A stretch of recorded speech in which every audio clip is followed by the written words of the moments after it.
The War of 1812 is an interesting period in American and Canadian history. This conflict would once again pin the United States against Great Britain, not long after the historic impact that was the American Revolution. The war only lasted a couple years, taking place in Canada for the most part, but it did have a big impact on both parties. Now the funny question is, why the need to invade Canada of all places? I guess we're gonna find out. There are many causes for the War of 1812. But what sets things up for the conflict were the Napoleonic Wars of 1799 to 1815. On November 21st, 1806, Napoleon orders the Barron Decree, which was a blockade of shipping in an attempt at draining Britain of money. As a response to the French blockade, the British Orders in Council were declared. This was the British's own blockade of continental Europe. It turns out the British were not bluffing, and they had the navy to back it up. With the Battle of Trafalgar in August of 1805, the British crushed the French and Spanish navies. The British had 27 ships under the command of Admiral Lord Nelson, while the French and Spanish had a combined force of 33 ships under the command of Admiral Villeneuve. It is just to show how powerful the British Navy actually was. On December 17th, 1807, Napoleon orders all European ports to close to the British ships. Even neutral and French ships weren't safe, as they would be seized if they went to a British port. This was known as the Barron Decrees.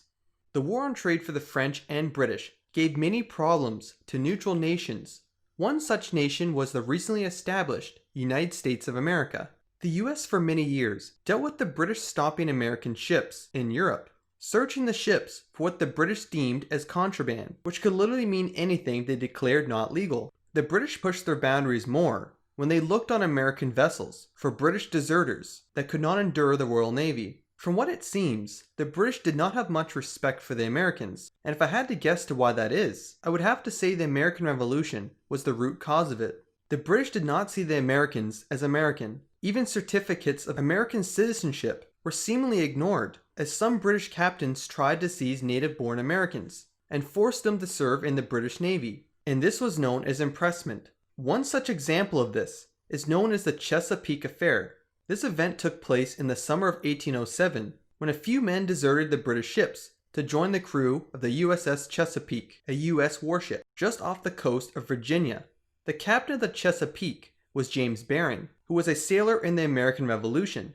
The deserters in the British's eyes had to be dealt with, so they ordered the HMS Leopard, a British warship, to search the Chesapeake. James Barron refused, supposedly saying the deserters were forced into British service. The HMS Leopard didn't seem to care, as they opened fire, killing 3 and injuring James Barron and 17 other crew members. The British then took the 4 deserters by force. They found that only one of them was a proper British citizen, while the other 3 were American-born, that claimed to have been forced into British service. The Americans faced 500 lashes each, but the British soon realized the situation they were in, that opening fire on an American warship could start a war, so they lessened the sentencing of the 3 men and sent them back, and even paid the US reparations. But all that did was delay the inevitable, as the average American citizen got to see more of the British's oppressive nature. The Americans at this point were fed up with Britain and France trying to destroy each other, and sought to teach them a lesson with the Embargo Act of 1807, which restricted trade. This backfired greatly, as the Americans were hurt most of all. The Embargo Act was repealed in 1809, being replaced by the Non-Intercourse Act, which banned trade to both Britain and France. This too did not work out as planned, and the US resorted to Macon's Bill, which allowed the US to trade with either Britain or France if they lifted restrictions on trade, and to exclude the other from trade. Napoleon saw the opportunity and repealed his decrees. In February of 1811, the US banned trade from Britain, which added to even more tension. Another cause for the War of 1812 was U.S. Expansionism, which greatly impacted the Native Americans, who lived on the land for many generations. But before we get into that, it is important to mention that the United States was rapidly growing, as in 1800, the US population was around 5.3 million people. This jumped to around 7.2 million in 1810. To put this in perspective, the United States paled in comparison to Britain's 12 million and France's 30 million people. But for the natives living in the US, it is estimated by the historian Walter Nugent that the native population was around 200,000 to 250,000 people in the late 18th century. Most of the natives were located in the Trans-Appalachian region. With such a small population, they were greatly outnumbered. The natives had treaties that granted them rights to live in their lands. But there were ways around this, and in the fall of 1809, an attempt was made to gain possession of these lands. The governor of Indiana, William Henry Harrison, was able to convince the leaders of the Delaware, Potawatomi, and Miami tribes to give up 3 million acres of land to the U.S., which they were compensated for doing so. In August of 1810, the native Shawnee chief, Tecumseh, came to Harrison to protest the land deals. Tecumseh claimed to have said, "Sell a country, why not sell the air, the clouds, and the great sea, as well as the earth? Did not the Great Spirit make them all for the use of his children?" He also told Harrison not to allow any American settlers in the native territory.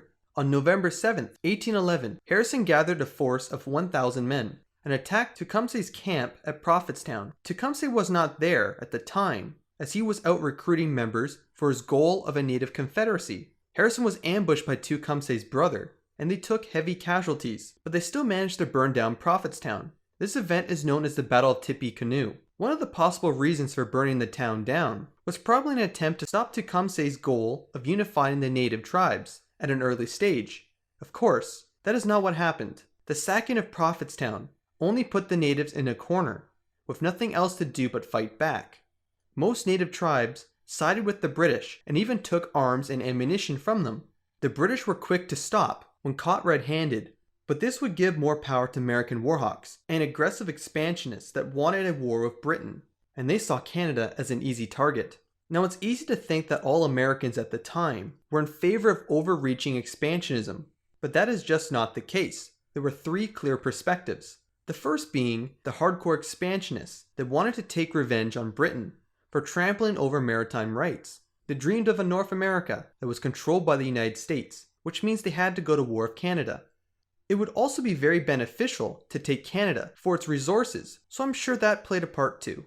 Next, we have the more cautious expansionists that wanted to see how things played out with Britain and whether they were supported by the public. Lastly, we have those that opposed the expansionists.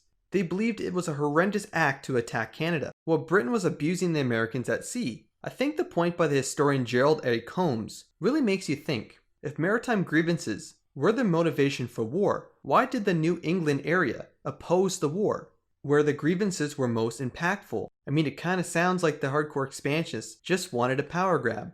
It doesn't matter in the end, as the war with the Native Americans gave the hardcore expansionists more support, and they eventually were able to convince President James Madison to declare war on Canada on June 18, 1812. This would be the first official declared war in U.S. history, and it could be seen as the Second War of Independence.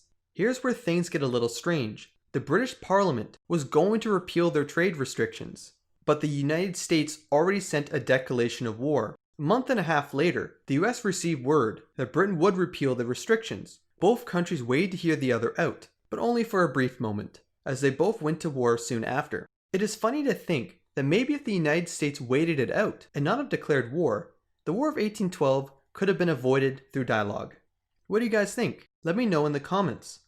Thanks for watching. If this video gets some traction, I would want to make a part 2 that would continue through the battles of 1812. So make sure to like and share this video. It would greatly help me out. And if you haven't already, subscribe for more history content, and I'll see you guys in the next one.